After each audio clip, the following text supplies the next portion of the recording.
My guest today on 12 Minutes With is Arsenio Dominguez. He is the Secretary General of the International Maritime Organization, which is the UN agency responsible for shipping safety and security. Sir, thank you so much for joining us. Thank you. I'd like to start, obviously, with the situation in the Strait of Ormuz. We've heard now from President Trump saying that the US has, according to him, effectively blockaded maritime access to Iranian ports. Tehran says this is a piracy. How would you describe it? Right now, the situation in the Strait of Ormuz continues to be critical.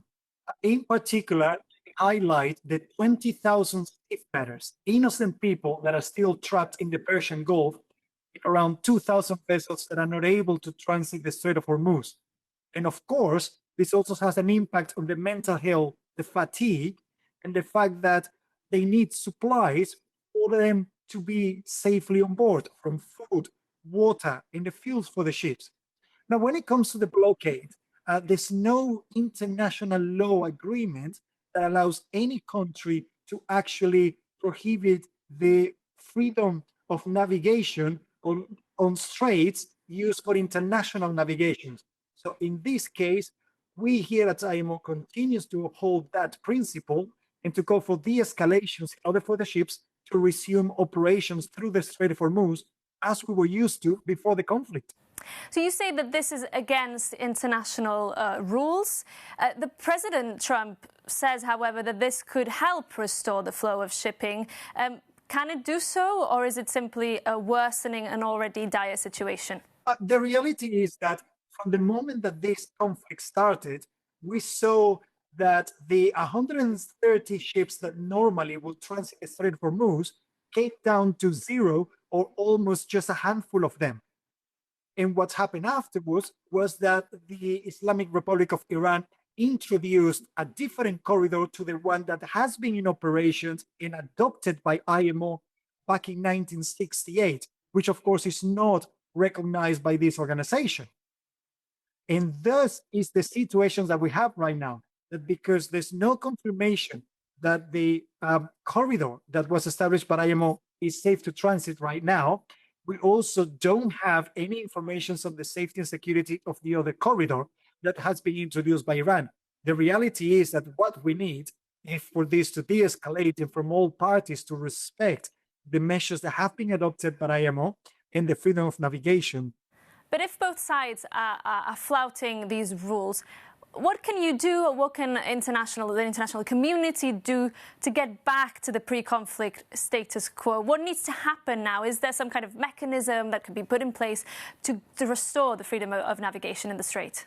The first answer is simple, which is basically to de-escalate and to bring this conflict to an end. In parallel, in following the decision of the IMO Council a couple of weeks ago, we already have in place an evacuation framework that would allow us, as soon as it is free for the ships to transit the Strait of Ormuz, to reinitiate all these mechanisms, all this transit. We have since 1968 a traffic separation scheme that is coordinated between Oman and Iran, and this is established in accordance with international law. It's ready to resume operations. We are working with both countries, but we need security in the region for the ships, and in particularly the crew, not to be at risk when they resume operations. You say you're working with both countries. Can I ask you what your contacts with both Washington and Tehran are like? Are you getting any sort of receptive or indications that they understand the gravity of the situation and are willing to de-escalate? This is a dialogue. And of course, I keep all the conversations within the remit of IMO. I have shared with them all the plans that we have developed in an operational and technical manner for as soon as the conflict de-escalates, for us to start resuming the transit in accordance to the mechanisms adopted by IMO. The countries are party to the organization, and they know what the rules of the game are in accordance to our mechanisms. I also engage with all the countries in the region and countries beyond the region, because let's face it, it's not just one or two countries that are being affected by this conflict. It's every single country around the world that actually is feeling a negative impact. And on that, there is a global coalition meeting tomorrow led by Paris and London. They seem to be saying that they're willing to sort of intervene to help on restoring the freedom of navigation after the conflict has ended. Do you welcome those efforts? What do you expect from this coalition? Absolutely. This is multilateralism in the way that we need it. It's bringing countries together to, again, reiterate the principles of the freedom of navigation, that shipping should not be used as collateral in these geopolitical instances, and that we need to secure our seafarers in particular. I'm very grateful to the leadership of the countries of France and the United Kingdom, and I am engaging with them because we are providing the expertise from all the work that the organization has put in place. And of course, they will be able to provide that assistance to guarantee that the Strait is safe for the ships to transit as soon as the conflict is over. You say that shipping should not be used as collateral in geopolitical conflicts, but if I may, sir, it is at the moment. We're seeing Trump not only threatening freedom of navigation in the Strait of Ormuz, Iran doing the same, but the US president has also made open threats on freedom of navigation through the Panama Canal, for example, and other critical waterways. How difficult is it for you as an organization to defend these rules in this context? I work very closely with all the member states of IMO. And of course, here, the message for the organization would not change. We uphold the international rule of law, in particular, the freedom of navigation. Now, this is not the first time. Regrettably, in recent years, since the conflicts in the Black Sea and the Red Sea, now in the Strait of Ormuz, shipping continues to be used as leverage for this geopolitical conflict. But it is important for everyone in the planet to recognize that the moment that shipping gets affected, that's going to have a negative impact on everybody else, on the way that we live our daily lives. Because shipping, it is necessary for all of us to provide and distribute in large quantities the goods, the cargoes that are essential for our daily living. Is there a risk also that in this war, we know that there's a fragile ceasefire in place right now, but is there a risk that it can now shift to more of an economic war of blockades that really plays out in the Strait and shift into more of a kind of economic maritime war? Is that something you fear? What I look for is that in the rights forum, the root causes of this conflict can be addressed, and it's beyond IMO.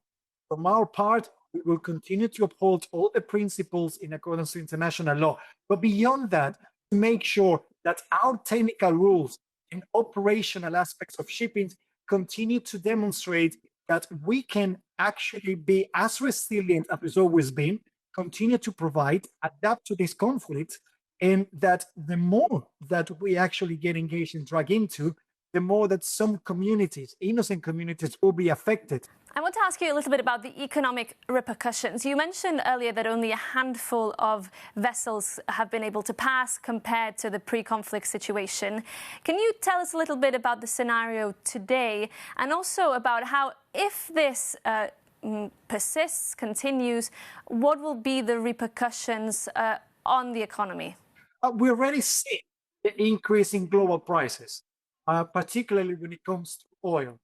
Now, the longer that this continues, the more that we will feel the negative impacts in the global economy, because shipping is resilient and we can find different routes to operate and navigate. But what we will not be able to do is to provide the 20% of the fuel oil that emanates from this region, 19% of natural liquefied gas, 13% of fertilizers and chemicals required for agriculture, 9% of automobiles that also are actually coming from this part of the world. That is an impact that we will not be able to address, because you need shipping to actually carry those cargoes in bulk.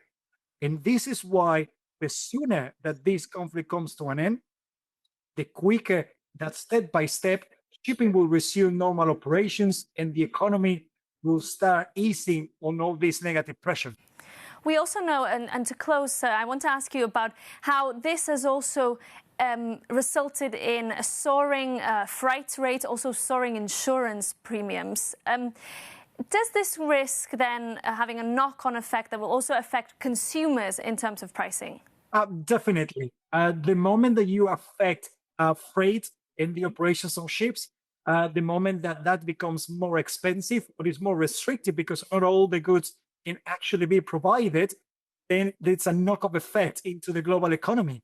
And that will be passed down to consumers. And in terms then of the shipping companies, is this a golden opportunity for them? Will they end up profiting? Not necessarily. And I don't think that it's appropriate to actually look at it in that perspective because this is not something that the shipping companies are calling for. They're also being affected because, of course, there is an increase on the operational cost of the ships. Fuel goes up, and that is the main cost of the operations of the ships. Immediately, everything else will go up. How hopeful are you, to close, that we can go back to the pre-conflict status quo, as I mentioned earlier? Is that possible, or do you think that this conflict has already disrupted that status quo and that a return will not be possible? I'm optimistic, of course, that we're actually going to resume and go back to the days where we were before the conflict. And I continue to call on the relevant parties to, of course, bring those dialogue that will address the root causes. The reason why I am optimistic is because we are all acknowledging and recognizing and living through the negative impacts from this conflict. And this is one of the key messages that we all need to work together to demonstrate that the moment that these kind of situations takes place, like shipping being used as collateral, we're all going to have the negative effects. So it is our voices that are also going to make us be positive and allow that these kind of situations don't repeat again. Okay, Secretary General, thank you so much for your time. Thank you.